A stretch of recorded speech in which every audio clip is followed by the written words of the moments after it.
Москва Орусиянын борбору жана ири шаары. 12,5 миллиондон ашык адам жашайт. Калктын жайгашуусу боюнча дүйнөдө 22-орунда.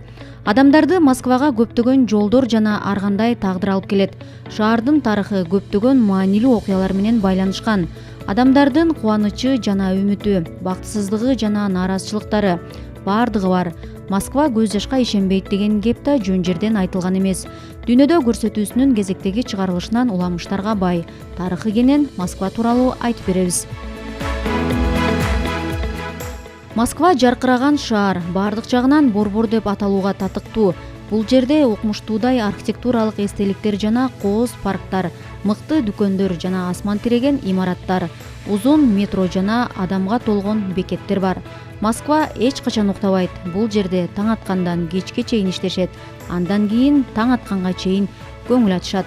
Алгач Ипатьев жылнаамасында эскерилген 1147 жыл 4 апрелде князь Юрий Долгорукий Москов деген шаарда досторун жана союздаштарын кабыл алган. 1997 жылы 850 жылдык мааракесин белгилеген борбор шаарынын тарыхы расмий түрдө жана ошол шарттуу датадан башталат.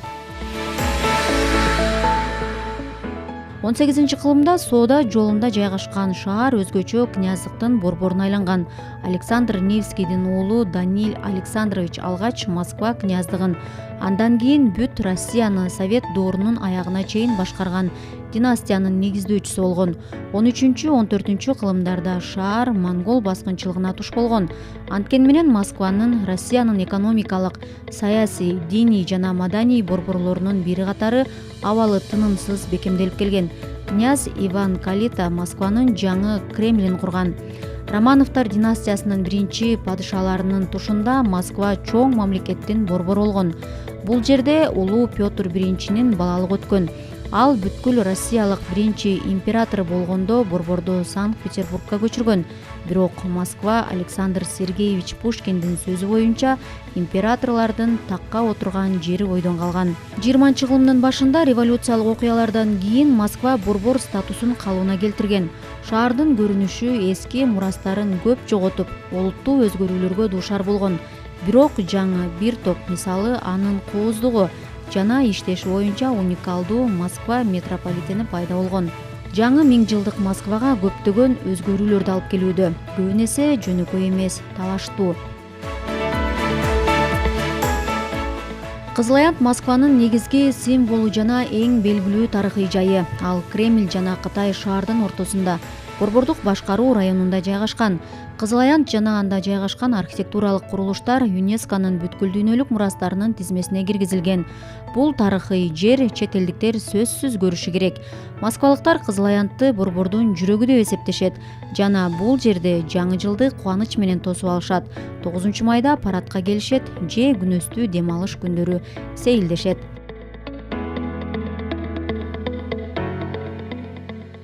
Москва Кремли баш тамга менен жазылган Кремльдердин Кремли. Бул Европадагы иштеп жаткан эң ири чеп.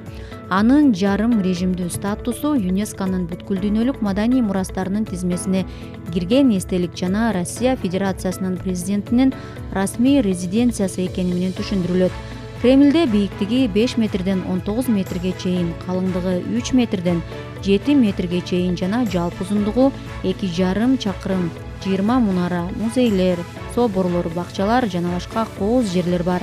Кремль жыгачтан ак таштан жасалып, ал бир канча жолу кулап, күйүп, бир нече жолу курулуп, кийин кайра курулган.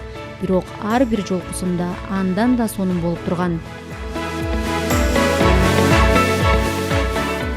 Ыйык Василий храмы же Покровка собору падыша Иван Грозныйдын буйругу менен Казан жүрүшүндөгү окуяларды эскерүү үчүн курулган. Ал Кремльдин чыгыш дубалын бойлой өткөн терең арыктын жанына курулган. Кийинчерээк Ыйык ибадаткананын кооз жерлеринин бирине Ыйык Василий көмүлүп, собордун жаңы аталышы пайда болгон. Михаил Ломоносов атындагы Москва мамлекеттик университети Россиядагы эң ири жана албетте эң мыкты жогорку окуу жайы. Университеттин имараттарынын көпчүлүгү Таранчы тоолорунда, Москванын түштүк батышында жайгашкан. Уникалдуу колледж шаарын түзөт. Бүгүнкү күндө Москва мамлекеттик университети өзүнүн окуу стандарттары менен гана эмес, маданий жашоосу, өзгөчө чыгармачыл атмосферасы жана муундан муунга өтүп келе жаткан каада салттары менен белгилүү болгон алдыңкы илимий изилдөө борбору. Сыйынуу тоо сужи Жеңиш паркы Улуу Ата мекендик согушта курман болгондорду жана дайынсыз жоголгондорду даңазалоо жана эскерип туруу үчүн түзүлгөн Москвадагы мемориалдык парк. Мекендин коргоочуларына өлкөнүн бардык аймактарынан Россиянын жарандары таазим кылуу үчүн келишет. Третьяков галереясы Москвадагы эң белгилүү сүрөт музейи, ошондой эле Россиянын улуттук искусствосунун башкы казынасы.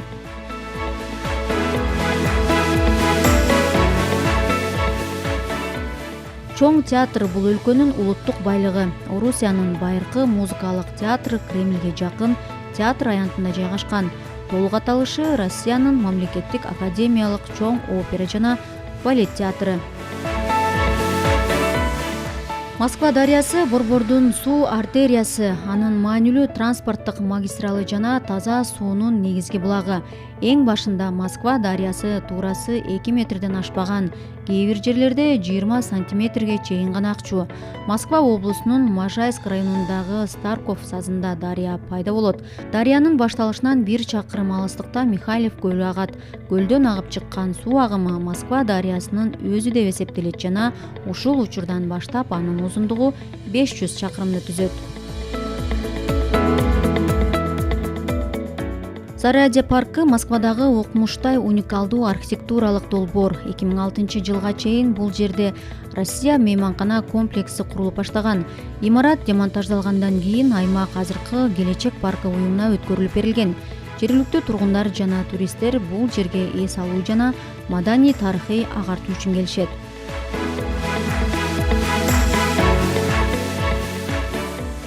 Пушкин музейи кыскача мамлекеттик сүрөт искусство музейи деп аталат. Ал Москванын академиялык музейи деп саналат. Анткени анда дүйнөлүк маданияттын бүткүл тарыхын изилдөөгө боло турган скульптуралык калыптардын, көчүрмөлөрдүн жана түп нускалардын уникалдуу коллекциясы бар.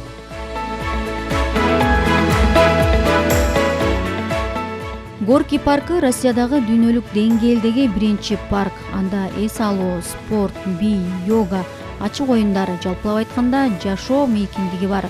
Кирүү акысыз, парктын бардык тарабына Wi-Fi жеткирилип, заманбап дизайн тенденциялары да эске алынган.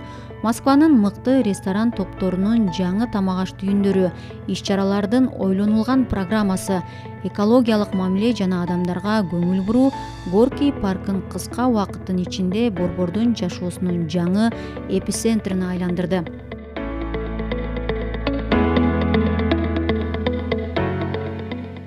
Москва-Сити бул заманбап асман тиреген имараттардан эл аралык бизнес кварталын куруп жаткан келечектеги Москва. Россия жана Чыгыш Европа үчүн уникалдуу ишкердик иш зонасы, турак жай үчүн батирлерди, кеңсе имараттарын, соода жана эс алуу үчүн көптөгөн аянтчаларды бириктирет. Комплекстин жаратуучулары асман тиреген имараттарды куруу эле койбостон, аларды тарыхый эстеликтер ансамблине ылайыкташтырууга аракет кылышкан. Москва-Сити архитектурасы жогорку технологиялуу, заманбап жана неоконструктивизмди айкалыштырган шаарча болмокчу. Бизнес борбордун уникалдуу көрүнүшү, ошондой эле баш айланткан бийиктиктен борборго суктануу мүмкүнчүлүгү дүйнө жүзү боюнча туристтерди өзүнө тартып турат.